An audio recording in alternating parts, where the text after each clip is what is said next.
one thing for certain, two things for sure. We have to have these conversations, right? You know, it's dialect, it's open dialogue for us as a people. And when I say us as a people, you know, I don't look at, you know, the race, the gender, all of that kind of stuff, and everything in between, because I feel like the race is us as a people and how far we can move the bar, how far we can raise the bar, you know, whether it be technology, whether it be science, whether it be biblical, spiritual. Everybody in one, united, is in that race. So I don't care who make a contribution to it. I don't care if you're green, yellow, black, white, Indian, Spanish, I don't care. If you're making a contribution for the better of us to move forward, then that's what it's all about. But you know, I'm not getting on that today. I had a story that I want to talk about, so I'm gonna retell that story. And I was on the internet, you know, and I seen a post where someone was speaking on how instrumental the Bible was. Not exactly in those words, but this was pretty much the post, you know, and how the Bible has helped them in their growth and their spiritual journey. And, you know, I like to go to the comments and check out the comments because the comments be juicy. So as I scroll down, I'm seeing some good comments. I see a lady that stood out. And I'm talking about, she had like a little book up under the post, and it was attacking, you know, and bashing, and, you know, how much the Bible bears contradictions. And, you know, she went as far as saying, if you believe in the Bible, you know, if you're working the Bible and you pretty much like the Antichrist. She put that word, Antichrist, that's in the Bible, but no, let's not focus on it.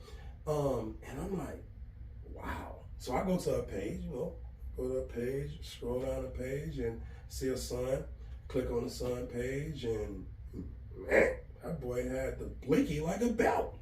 Every picture, you know, it's, you know, on the ups, where the ups at, and on play, and this, and that. And I'm like, in my head, you know, not to discredit her as a parent, but in my head, I'm like, which one would you rather your son carry? The Bible or the blicky? You know, like, which one, you know, and for those who don't know, the blicky is a gun. Just a term used. I know it'll translate through, you know, people that I'm trying to reach, so I use that term. But blicky is a gun. And, you know, for me, you think about it. Which one would you rather your child have going down that type of path? You know, which one would you rather see?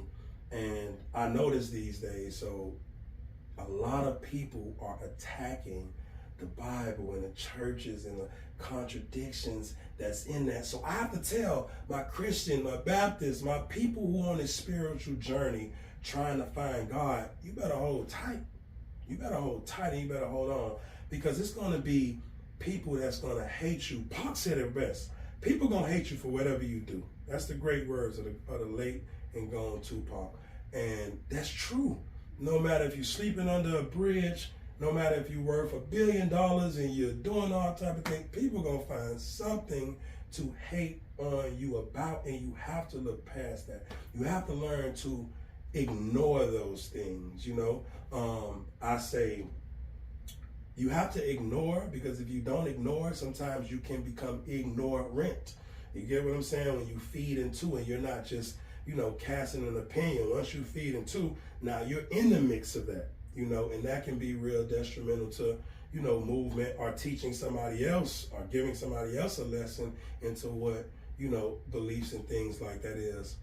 And for me,